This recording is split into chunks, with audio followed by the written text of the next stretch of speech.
नमस्कार। आज हम एक बहुत ही गहरे और दिलचस्प संवाद की पड़ताल करने वाले हैं जी। ये संवाद है गुरु वशिष्ठ और भगवान श्री राम के बीच का, और इसका जो मुख्य विषय है वो है साक्षी भाव। साक्षी भाव। हाँ, तो हमारी जो चर्चा है ये साक्षी भाव, गुरु वशिष्ठ और श्री राम संवाद नाम के एक लेख के कुछ हिस्सों पर आधारित है। अच्छा। और ये हिस्से हमें उस समय में ले जाते हैं जब श्री राम मतलब जीवन और अपने होने को लेकर कुछ बहुत ही बुनियादी सवालों से जूझ रहे थे। जी हाँ, वो एक बहुत ही मार्मिक क्षण था उनके जीवन का। बिल्कुल। तो इस संवाद के जरिए हम कोशिश करेंगे साक्षी भाव की अवधारणा को समझने की कि भाई ये है क्या, जीवन में इसका क्या महत्व है, और कैसे श्री राम ने गुरु वशिष्ठ के मार्गदर्शन में इसे समझा, इसे पाया। जी बिल्कुल। चलिए तो फिर इस संवाद के सार को समझने की कोशिश करते हैं। हाँ, शुरू करते हैं। तो कहानी शुरू होती है अयोध्या के राजमहल से। युद्ध समाप्त हो चुका है, श्री राम अब राजा हैं, राजकाज देख रहे हैं। मतलब ऊपर से देखें तो सब बिल्कुल ठीक है। हाँ, सब व्यवस्थित। हाँ, लेकिन उनके मन में कहीं अंदर एक अजीब सा खालीपन है, एक शून्य सा। उन्हें ऐसा लग रहा है जैसे जीवन बस एक परछाई की तरह है, और ये सारे सुख दुख हार जीत ये सब जैसे कोई सपना हो। एक विरक्ति का भाव। हाँ बिल्कुल। और इसी अंदरूनी कश्मकश में वो अपने गुरु वशिष्ठ के पास जाते हैं और एक बहुत ही सीधा और मार्मिक सवाल पूछते हैं। गुरुदेव, ये मैं कौन हूं जो ये सब देख रहा है? ये सवाल, ये वाकई बहुत वजनदार सवाल है। ये सिर्फ किसी राजा का अपने काम से ऊब जाना या दुनिया से थक जाना नहीं है। जैसा गुरु वशिष्ठ खुद कहते हैं, वत्स राम, यही वो प्रश्न है जो मनुष्य को परम जागरूकता की ओर ले जाता है। अच्छा। हाँ, वो कहते हैं जब तुम पूछते हो मैं कौन हूँ, असल साधना वहीं से शुरू होती है। तो ये आत्मज्ञान की यात्रा का पहला और शायद सबसे जरूरी कदम है। सही। और ये भी दिखाता है कि बाहरी सफलता चाहे वो कितनी भी बड़ी क्यों ना हो, वो अंदरूनी शांति या संतुष्टि की कोई गारंटी नहीं दे सकती। बिल्कुल। श्रीराम का ये सवाल उस गहरी मानवीय खोज को सामने लाता है जो सिर्फ बाहर की चीजों से पूरी नहीं हो सकती। जी हाँ। तो ये सुनकर लगता है कि सिंहासन पर बैठकर भी मन शांत नहीं था। और इसी कड़ी में श्रीराम का अगला सवाल भी उतना ही मौलिक है। वो पूछते हैं, गुरुदेव, क्या ये संसार सत्य नहीं है? आखिर हम इसी दुनिया में जी रहे हैं, यही सब अनुभव कर रहे हैं, तो क्या ये सच नहीं है? इस पर गुरु वशिष्ठ का जवाब बड़ा दिलचस्प है। हाँ, उनका जवाब समझने लायक है। वो कहते हैं, संसार तो है राम। अच्छा, मतलब ये नहीं कहा कि नहीं है? नहीं, ये नहीं कहा। वो कहते हैं संसार तो है, पर वो एक प्रतिबिंब जैसा है। जैसे पानी में चांद का अक्स दिखता है, पर असली चांद तो आकाश में है। हाँ, ये उदाहरण तो बहुत मशहूर है। जी। तो यहाँ ध्यान देने वाली बात यह है कि गुरु वशिष्ठ दुनिया के अस्तित्व को नकार नहीं रहे। वो ये नहीं कह रहे हैं कि ये दुनिया पूरी तरह झूठी है या सिर्फ एक भ्रम है। वो इसकी प्रकृति समझा रहे हैं कि ये एक प्रतिबिंब की तरह है। असली चीज यानी वास्तविक मैं, आत्मा, वो तो आकाश में उस चांद की तरह अलग, अचल और सिर्फ देखने वाला यानी साक्षी। तो वो संसार के सापेक्ष सत्य, मतलब जो हमें अनुभव होता है, और आत्मा के परम सत्य जो असलियत है, उसके फर्क को साफ कर रहे हैं। संसार अनुभव के स्तर पर तो सच लगता है, लेकिन वो अंतिम या निरपेक्ष सत्य नहीं है। सही। अंतिम सत्य तो वो देखने वाला है जो इस दुनिया के सारे अनुभवों का गवाह है। ये फर्क समझना वाकई बहुत अहम है, प्रतिबिंब और असलियत का फर्क। और इसी से जुड़ा एक बहुत ही व्यवहारिक सवाल श्री राम के मन में आता है। जी। वो पूछते हैं, तो क्या मुझे कर्म छोड़ देना चाहिए? भाई, अगर ये दुनिया बस एक परछाई है और मैं सिर्फ देखने वाला हूं, तो फिर कुछ करने का मतलब ही क्या रह गया? हाँ, ये सवाल तो मन में आएगा ही। लेकिन दिलचस्प बात यह है कि गुरु वशिष्ठ इसके लिए साफ मना कर देते हैं। बिल्कुल सही कहा। गुरु वशिष्ठ कर्म छोड़ने के लिए नहीं कहते, वो कहते हैं कर्म करते हुए साक्षी बने रहो। अच्छा। उनका उपदेश है, नहीं राम, कर्म तो शरीर का धर्म है, तुम कर्म करो पर साक्षी रहो। और फिर वो कमल के पत्ते का वो खूबसूरत उदाहरण देते हैं। जैसे कमल पानी में रहता है पर भीगता नहीं, वैसे ही तुम संसार में रहो पर उसमें लिप्त मत हो। यही साक्षी भाव है। कमल का पत्ता। हाँ, इसका मतलब ये हुआ कि जीवन में जो भी जिम्मेदारियां हैं, जो भी काम है, उन्हें पूरी लगन से, पूरी कुशलता से करना है। हाँ। लेकिन मन से उनसे जुड़ना नहीं है, उनमें फंसना नहीं है। कर्ता होने के भाव से मुक्त होकर कर्म करना है। ये जानना कि मैं तो सिर्फ देख रहा हूं, कर्म करने वाले तो ये शरीर और मन है, मैं नहीं। अच्छा, तो मतलब कर्म करते हुए भी ये भाव रखना कि मैं करने वाला नहीं, मैं देखने वाला हूँ।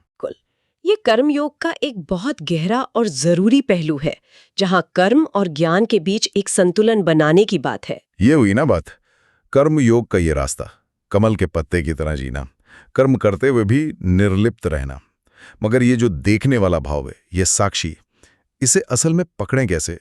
मन तो जैसा आपने कहा लगातार भागता रहता है, विचारों में उलझा रहता है। तो गुरु वशिष्ठ इसका भी रास्ता बताते हैं।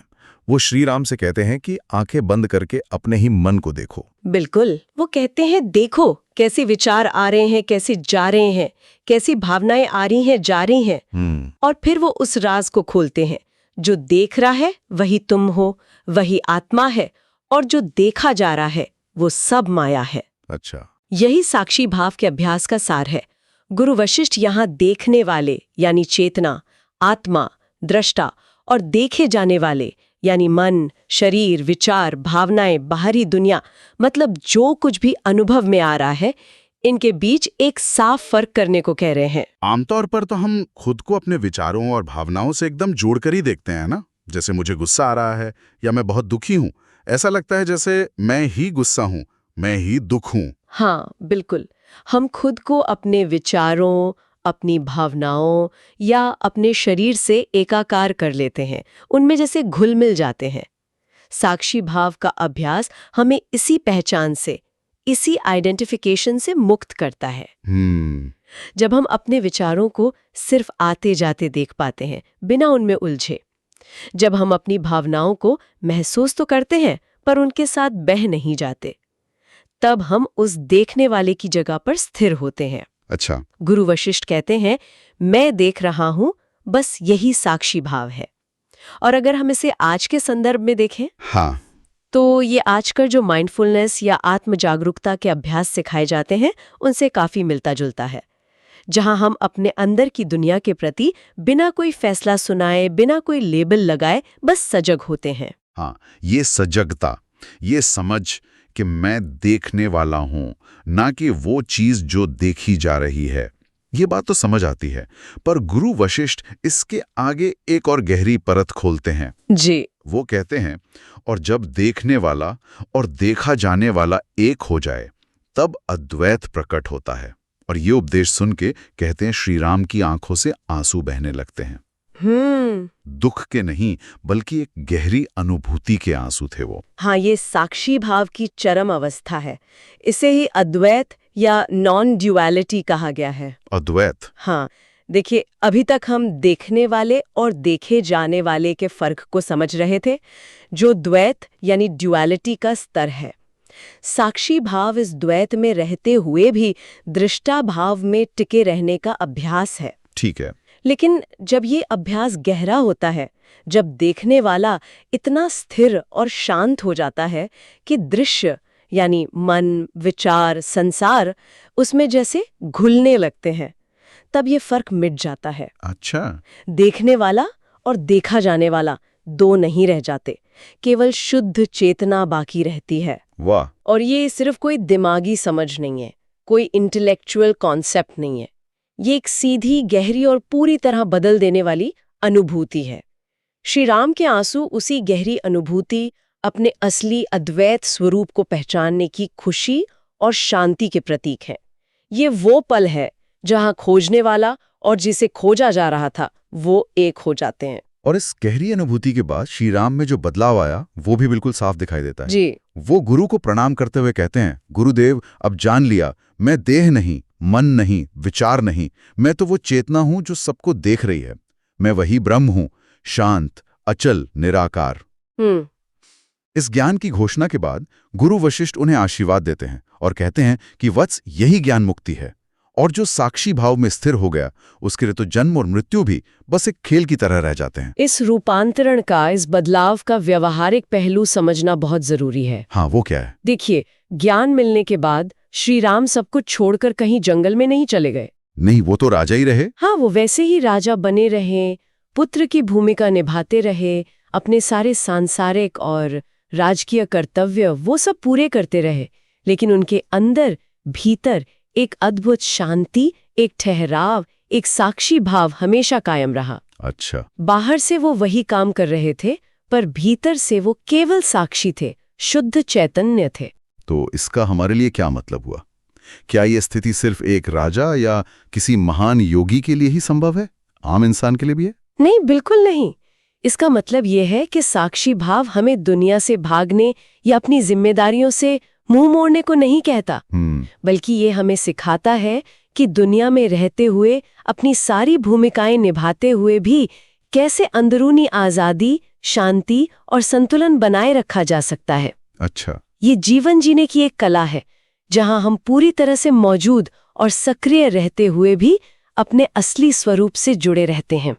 ये दिखाता है कि बाहरी कर्म और आंतरिक शांति एक साथ संभव है। बिल्कुल। तो संक्षेप में कहें तो आज हमने गुरु वशिष्ठ और श्री राम के संवाद के जरिए साक्षी भाव को समझने की कोशिश की। जी। ये सिर्फ देखना नहीं, ये जीने की एक कला है। कर्म करो पर कर्ता मत बनो, मन को देखो पर मन मत बनो, और ये जानो कि तुम वो शांत चेतना हो जो इस सारे खेल को देख रही है। बिल्कुल सही कहा आपने। और ये समझना भी जरूरी है कि साक्षी भाव सिर्फ कोई पुरानी दार्शनिक बात नहीं है। नहीं, ये आज की भागदौड़ भरी तनावपूर्ण जिंदगी में दिमागी सुकून, भावनात्मक संतुलन और स्पष्टता पाने का एक बहुत शक्तिशाली और व्यवहारिक तरीका हो सकता है। अच्छा। जब हम घटनाओं, हालातों और अपनी अंदरूनी प्रतिक्रियाओं के प्रति साक्षी भाव विकसित करते हैं, तो हम उनसे अभिभूत होने के बजाय ज्यादा तटस्थता और समझदारी से उन्हें देख पाते हैं। ये हमें बाहरी उथल-पुथल के बीच भी अंदरूनी स्थिरता बनाए रखने और ज्यादा संतुलित व सही फैसले लेने में मदद कर सकता है। वाकई। और जाते जाते हम अपने श्रोताओं के लिए एक विचार छोड़ जाते हैं। जी। क्या हो अगर हम दिन भर में, चाहे बस कुछ पलों के लिए ही सही, रुककर अपने कामों, अपने विचारों को और अपनी भावनाओं को बस एक देखने वाले की तरह देखने की कोशिश करें। बिना किसी लेबल के, बिना किसी जजमेंट के, बस देखना। इस छोटे से अभ्यास से हमारे अनुभव में, हमारी प्रतिक्रियाओं में, हमारी अंदरूनी शांति में क्या फर्क पड़ सकता है, इस पर सोचिएगा जरूर। जी बिल्कुल। आज की इस गहन चर्चा में हमारे साथ रहने के लिए बहुत बहुत धन्यवाद। धन्यवाद।